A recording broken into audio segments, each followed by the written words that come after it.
پھر بھارت کے پاس پیسہ بھی ہے، ڈیفنس کے اوپر خرچہ بھی کر رہا ہے، وہ جو ہے ان سے ویپن خریدیں گے اور خرید بھی رہے ہیں۔ کہ پاکستان ہماری جو فارن پالیسی ہے جو کہ ہم نے بہت اچھا کام کیا، لیکن ابھی بھی ہمیں ایک مضبوط بیانیے کی ضرورت ہے کشمیر کے اوپر۔ بھارت نے جو اسٹیٹس 137 جس کا ذکر چیمہ صاحب نے بھی کیا کہ 137 کی امینڈمنٹ کے بعد ہم دیکھتے ہیں کہ بھارت نے جو کشمیر کا اسٹیٹس چینج کیا ہے اور مزید اسے چینج کر رہا ہے، جیسے ڈومیسائل کا بھی آپ نے ذکر کیا 25,000، اس میں ہمارا بیانیہ کمزور ہے۔ ہمیں یوں لگتا ہے کہ ہم جو ہے نا فائر فائٹنگ کا کام کر رہے ہیں، یعنی جلتی ہوئی آگ کے اوپر صرف پانی ڈال رہے ہیں۔ پھر ہمیں جو ملٹی لیٹرل اپروچ تو ہماری فارن پالیسی کی ہے، ہم مختلف جیسے یونائٹڈ نیشنز کو اپروچ کر رہے ہیں، اس کے ساتھ ساتھ ہمیں بائی لیٹرل اپروچ کے اوپر ممالک کے ساتھ بھی جانا ہوگا۔ اس کی مثال ابھی آپ دیکھ لیجئے جو سیکیورٹی کونسل کے اندر بھارت نے جو ووٹس لیے ہیں 184 آؤٹ آف 192، تو یہ لمحہ فکریہ ہے ہمارے لیے۔ مجھے یوں لگتا ہے کہ ہمیں ٹریننگ کی ضرورت ہے ہمارے فارن آفس کو، اسپیشلی نیریٹو ڈیولپمنٹ کے اوپر۔ جتنی بھی باہر یونیورسٹیز میں جو سیٹس موجود ہیں وہاں پہ ہم لوگ نہیں ہیں۔ پاکستانی ڈیاسپورا کو اٹھا کے دیکھ لیجئے، وہ نان اسٹریٹجک فیلڈز کے اندر آپ کو نظر آتے ہیں، ٹیکسی ڈرائیور نظر آتے ہیں، میڈیکل ڈاکٹرز نظر آتے ہیں۔ لیکن 20-25 سالوں سے بھارت اور Middle East, even Chinese, even Russians, انہوں نے انویسٹمنٹ کی ہے، ان کا بیانیہ وہاں پہ نظر آتا ہے۔ تو ہمیں اس پہ کام کرنے کی ضرورت ہے، اور پھر ہمیں یہ بھی سمجھنے کی ضرورت ہے کہ جو بھارت کی طرف جو ٹلٹ ہے اور جو ہمیں امریکہ کا یا یونائٹڈ نیشنز کی اس کے اندر بیس ہی نظر آتی ہے، اس میں بھارت کی معاشی طاقت ہے، لیکن ایک اسٹرکچرل یوٹیلیٹی ان کو نظر آتی ہے جو کہ پاکستان کے حوالے سے ہمیں نظر نہیں آتی۔ اس لیے ہم کہتے ہیں کہ پاکستان کے اندر آپ کو اسٹرکچرل یوٹیلیٹی نظر آنی چاہیے۔ دیکھیں پاکستان کی جو ایک اسٹریٹجک سگنیفیکینس ہے اس خطے میں بھلے جتنی بھی ہو، لیکن ہماری اتنی امپورٹنس نہیں ہے کہ ہم پوری دنیا میں لوگوں کی رائے کو اس طرح بدل سکیں جس طرح ہم چاہتے ہیں۔ اور امریکہ بہادر جیسے ملک جن کے ساتھ ہمارے بڑے اچھے تعلقات بھی ہیں، وہ جب ویسے ہم سے فائدے لے لیتے ہیں افغانستان میں طالبان سے مذاکرات کے لیے، لیکن جب اپنی اینول رپورٹس دیتے ہیں تو کہتے ہیں ہم دہشت گرد جماعتوں کو سپورٹ کر رہے ہیں۔ وہی جماعتیں جن کو وہی جماعتیں حقانی نیٹ ورک ہے جس کو آپ نیو یارک ٹائمز میں فرنٹ پیج پہ آرٹیکل جن کے چھپواتے ہیں، ہم آپ کی مدد کرتے ہیں دوحہ میں، اور آخر میں آپ ہمیں کہہ دیتے ہیں جی کہ آپ کے ان سے رابطے ہیں۔ تو یہ جو ڈبل سٹینڈرڈز ہے اس کو ایکسپوز کرنا چاہیے۔ وہ جو کشمیر میں بیٹھے مظلوم، معصوم، نہتے، یعنی ان کے ساتھ جو ظلم و ستم کیا جا رہا ہے ایک طویل داستان سے، اس کے بعد لاک ڈاؤن، جبری لاک ڈاؤن، یہ ساری کی ساری صورتحال کو آپ کیسے دیکھ رہے ہیں؟ اور مقبوضہ کشمیر کا کردار، یعنی وہ چہرہ، وہ کتنا بھیانک ہے، کتنا مکروہ ہے، وہ کتنا ہٹ دھرم ہے؟ میں چاہوں گا کہ اس پہ تفصیلی تھوڑی گفتگو۔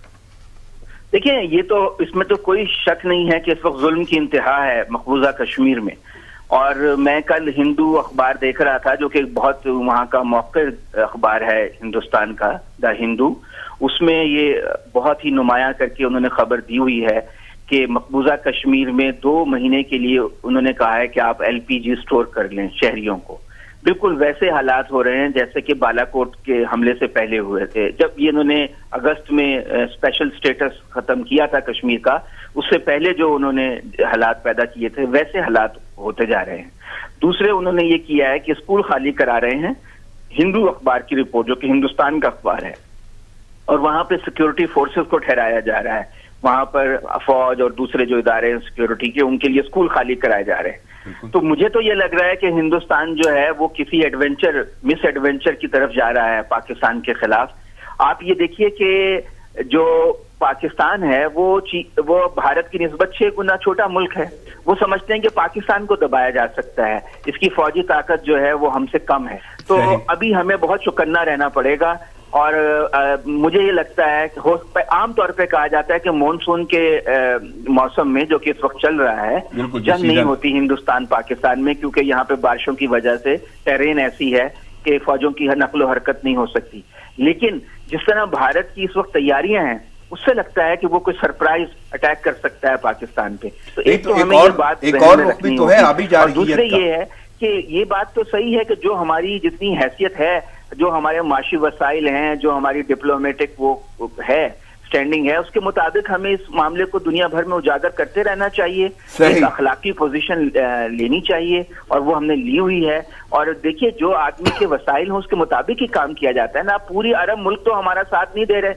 سعودی عرب نے تو OIC کا اجلاس ہی بلانے سے انکار کر دیا تھا. صحیح، صورتحال تو واقعی ایسی ہے اور کردار بڑے جانچے جائیں گے. باقی خطے کا کردار، وہ ساری کی ساری صورتحال میں چاہوں گا کہ تھوڑی بریف کریں. اس کو ہم یوں سمجھتے ہیں کہ جو اس وقت کمپٹیشن ہے بٹوین چائنا اینڈ US، میں اسے کولڈ وار تو نہیں کہتا، اسے کمپٹیشن کہتا ہوں. یونائٹڈ نیشنز کی جو ہیومن رائٹس کے اوپر جو ایجنسی ہے اس نے کے اوپر بھی کافی بات چیت اس کے اوپر ہوتی رہی ہے، لیکن اصل میں بھارت کان دھرنے کو تیار نہیں ہے. اسے علم ہے کہ جو اس کی اسٹرکچرل یوٹیلیٹی ہے، اب اسٹرکچرل یوٹیلیٹی کا آپ نے سوال کیا، بھارت کی مارکیٹ بڑی ہے. امریکنز کو لگتا ہے، کیونکہ امریکہ اب بھی لیڈنگ نیشن ہے دنیا کے اندر، اس حوالے سے انہیں لگتا ہے کہ ان کی پروڈکٹس کے لیے انڈین مارکیٹ جو ہے بڑی اہم ہے. پھر بھارت کے پاس پیسہ بھی ہے، ڈیفنس کے اوپر خرچہ بھی کر رہا ہے، وہ جو ہے ان سے ویپن خریدیں گے اور خرید بھی رہے ہیں. اس کے تضاد میں اگر آپ پاکستان کو دیکھیں تو پاکستان کی محل وقوع کے حساب سے اس کی اہمیت تو بہت زیادہ ہے، کیونکہ یہ ایسٹ ایشیا اور ساؤتھ ایشیا اور ویسٹ ایشیا کو جوڑتا ہے، اور پھر سی پیک کے بعد اس کی اہمیت اور زیادہ بڑھ گئی ہے. لیکن اس کے باوجود جو کہ پریزیڈنٹ ٹرمپ ہیں وہ امریکن خارجہ پالیسی جو ہے ایز اے بزنس مین کے طور پہ چلا رہے ہیں، تو انہیں نظر آ رہا ہے کہ پاکستان کی مارکیٹ اتنی بڑی نہیں ہے امریکن پروڈکٹس کے لیے جو وہاں پہ سیل ہوں. پہلی بات. دوسری بات، ان کے پاس ان کی اکانومی ویک ہے، اس کی وجہ سے وہ ہمارے ویپنز بھی خرید نہیں سکیں. بھارتی میڈیا جس کو واضح طور پہ وہاں پہ پابندی جانے پہ، باقی دنیا کا بھی میڈیا جو ہے وہ مقبوضہ کشمیر میں نہیں جا سکتا، اس پہ پابندیاں عائد کر دی گئی. کیا ہو رہا ہے وہاں پہ یہ پوری دنیا نہیں جانتی، اور اپنے پراپوگنڈاز جو ہیں وہ بھارتی میڈیا بہت اچھالتا ہے. لداخ پہ بھارتی میڈیا بھی خاموش رہا، مودی بھی خاموش. تو میڈیا کا کردار آپ کیسے دیکھا ہے؟ یہ جتنے بھی دائیں بازو کے ہندو نیشنلسٹ ٹی وی ہیں، جیسے ریپبلک ہے اور بہت سارے ہیں جو سارا ٹائم اینٹی پاکستان اور پرو مودی بات کرتے رہتے ہیں، تو ان کی تو یہ بڑی وہ ایک ایشو چلتا ہے وہاں پہ. لیکن قمر صاحب لداخ پہ تو وہ بھی انہیں بھی چپ ساتھ گئی، سانپ سونگ گیا، خاموشی تاری، وہ کیا معاملہ ہے پھر؟ دیکھیں اس میں عدیل صاحب یہ ہے کہ انڈین میڈیا جو ہے، یہ میں بڑی یہ کلاسیکل اگزامپل دینا چاہتا ہوں. جو اسٹریٹجک کمیونیکیشن ہوتی ہے، میں نے پہلے بھی بتایا کہ 1.5 ارب آبادی کا 130 کروڑ لوگوں کا جو میڈیا ہے وہ بھارت کے حق میں وہ بیانیہ نہیں بنا سکا کہ سعودی عرب نے ہمیں ساتھ نہیں دیا کشمیر کے اوپر. تو ہمیں انہیں باور کرانا ہوگا کہ دیکھیں جی، اگر آپ ہمارے ساتھ چلنا چاہتے ہیں تو ہماری کشمیر ہماری شہرک ہے، اور اگر ہم آپ کا ساتھ دیتے ہیں آپ کی سیکیورٹی کے اندر، تو آپ کو بھی ہمارا ساتھ دینا ہوگا کشمیر کے ایشو کے اوپر.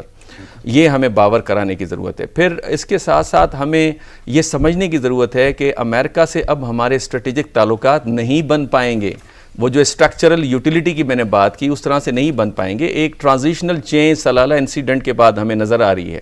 پھر اس کے ساتھ ساتھ ہمیں یہ سمجھنے کی بھی ضرورت ہے کہ ہمارے اسٹریٹجک جو تعلقات ہیں وہ چائنا کے ساتھ اہمیت کے حامل ہیں، اور ہمیں اس پہ مزید زور دینا ہوگا.